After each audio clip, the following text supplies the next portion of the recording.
Bonjour, alors voici une petite aide pour finir le TP numéro 11 sur l'étude du circuit RC en régime sinusoïdal forcé. L'objectif de cette aide est de vous permettre d'exploiter le tableau de données de la question A5 pour pouvoir tracer les graphiques demandés dans les questions suivantes. Et pour cela, il faut juste être capable d'utiliser cette feuille de papier millimétrée un peu spéciale pour laquelle l'échelle sur l'axe des X ici est une échelle logarithmique.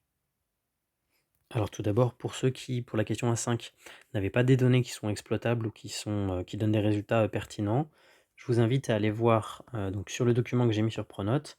Ici, vous avez un tableau de valeurs que moi j'ai prises, avec comme valeur de tension initiale,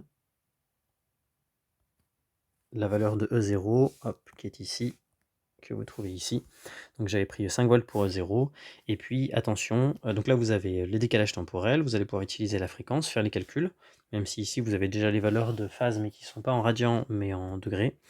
Et puis surtout, attention, ici la valeur de l'amplitude du signal, c'est une amplitude crête à crête, donc il faudra bien diviser par 2 pour avoir la bonne valeur ici. Ok. Si je reprends, hop, si on fait un simple calcul, par exemple pour la première valeur, vous êtes à 10 volts crête à crête, donc ça veut dire que l'amplitude de votre signal est de 10 volts divisé par 2, donc 5 volts. Ok.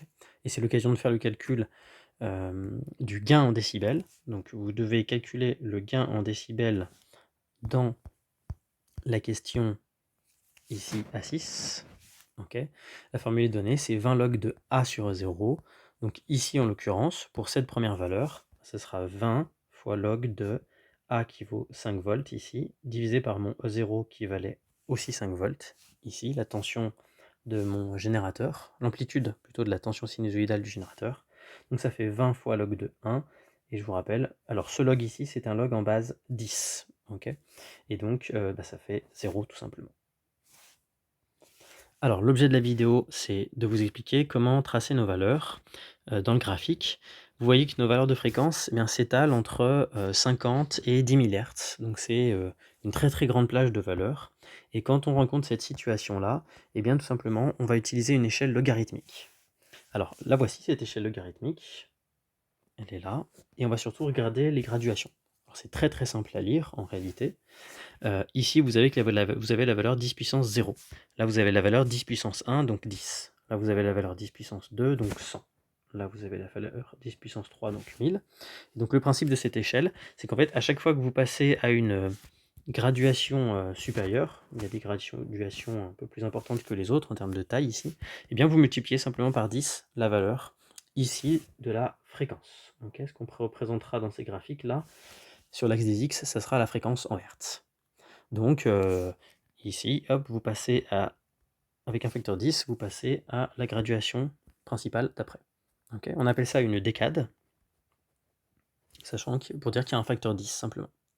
Alors ensuite, par exemple pour les premières valeurs, là vous devez placer votre première valeur à 50 Hz. Eh bien 50 Hz, c'est pas compliqué, c'est entre 10 Hz et 100 Hz. Et donc vous allez lire la valeur ici, en face du 5 fois 10 puissance 1. Voilà où vous allez placer votre valeur de 50 Hz. Okay. Ensuite, il faut simplement que sur l'échelle ici, sur l'axe des ordonnées, hop, hop, vous allez représenter votre gain en décibels. Donc si je le place par exemple comme ceci, je vous donne une autre petite indication.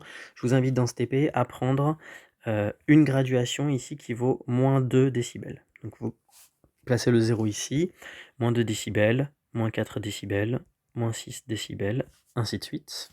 Okay. Donc ça veut dire qu'on atteindra à peu près moins 20 décibels ici. Pourquoi j'ai fait ça? Simplement, il suffit d'aller regarder le tableau de valeurs. Quand vous allez calculer vos valeurs de gain, ici, vous voyez que vos valeurs de gain en décibels vont varier entre le maximum 0 et le minimum moins 24. Okay. Donc aux alentours de moins 20 ici. Et donc, c'est pour ça que j'ai, dans ce graphique-là, placé le 0 tout en haut. Et donc, si on prend la première valeur, dans votre tableau, pour une fréquence de 50 Hz, vous allez calculer et normalement trouver un gain de 0.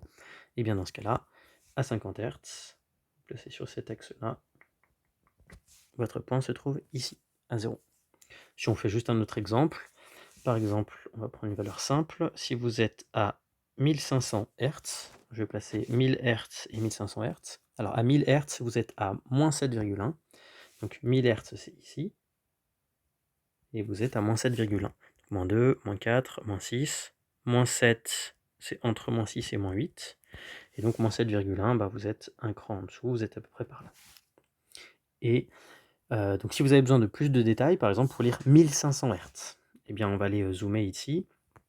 Donc on a dit vous avez ici un 2 pour dire que vous êtes à 2000 Hz. Alors 1500 Hz, eh bien, il faut aller regarder ces petites graduations. Si là vous êtes à 1000 et là vous êtes à 2000, alors là vous êtes à 1100, 1200, 1300, 1400, 1500, 1600, 1700, 1800, 1900 et ainsi de suite. Alors la particularité de l'échelle logarithmique, eh bien vous voyez, c'est que elle n'est pas linéaire justement.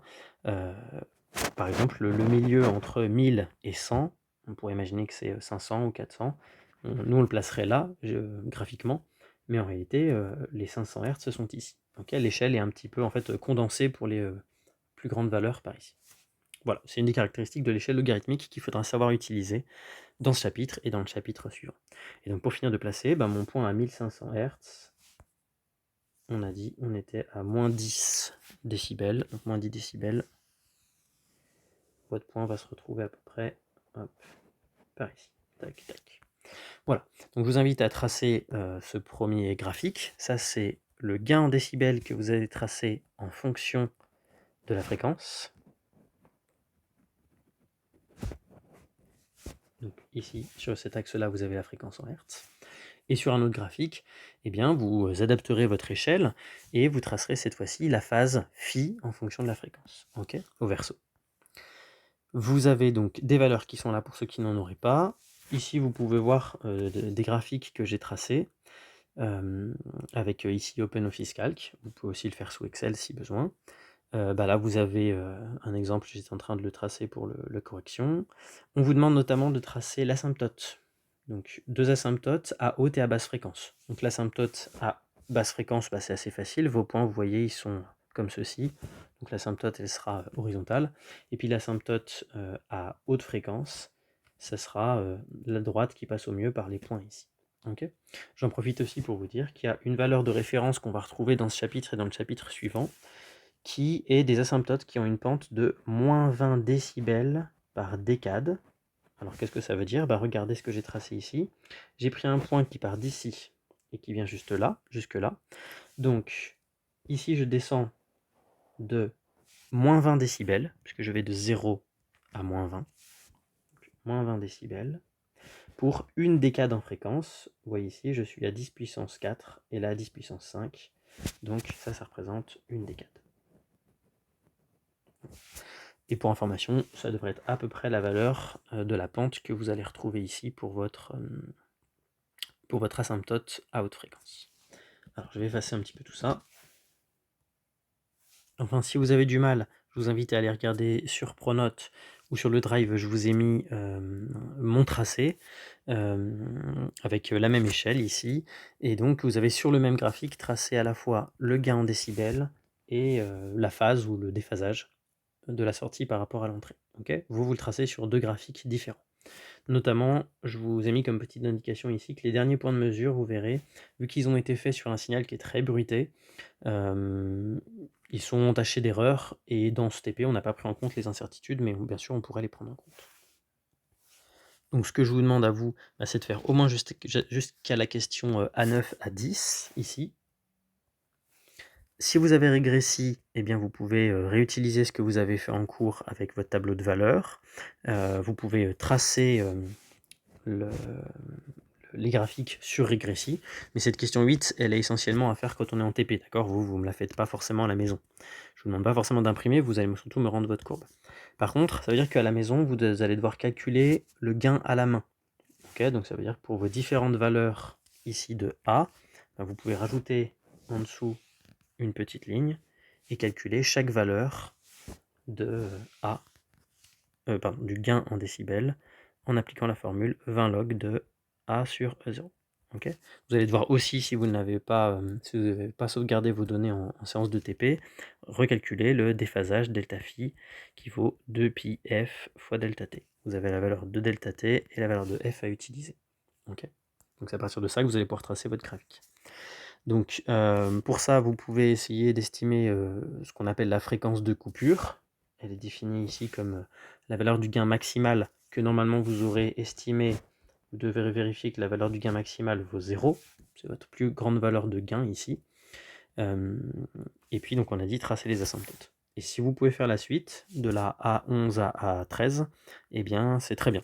Je vous rappelle que les expressions théoriques de A et de delta phi, c'est en fait celle qu'il y a dans le cours, le grand 5, petit 2, de notre chapitre P06A. Okay. Dans le cours A, on l'avait appelé UM, et puis delta phi, c'était la phase de notre signal. Voilà, donc les expressions théoriques, vous les avez, et vous pouvez dans ce cas-là facilement calculer le gain en décibels en prenant 20 log de l'expression de UM sur E0. Donc pour ça, je vous renvoie vers le cours. Ok ? Très bien. Et bien écoutez, bon courage à tous. Ah, et si, une dernière chose, j'ai oublié, mais pour ceux que ça intéresserait, la partie B qui était facultative, vous aviez 4 petites questions qui sont ici, qu'on n'a pas eu le temps de faire en séance. Mais si ça vous intéresse, donc, vous pouvez aussi exploiter les valeurs que moi j'ai pris en TP. Vous les avez ici. Vous avez mon tableau de valeurs, avec déjà le tableau de l'exploitation des données, déjà une partie des résultats. Donc si vous avez envie de le faire, vous pouvez essayer de voir si vous retrouvez exactement les mêmes résultats. Voilà. Donc ramenez bien ce travail pour lundi. Je ne regarderai notamment vos courbes, ok, les graphiques. C'est ça qui m'intéresse, parce que c'est une compétence qui est importante, à la fois pour la physique et pour la SI. Allez, bon travail, bon week-end.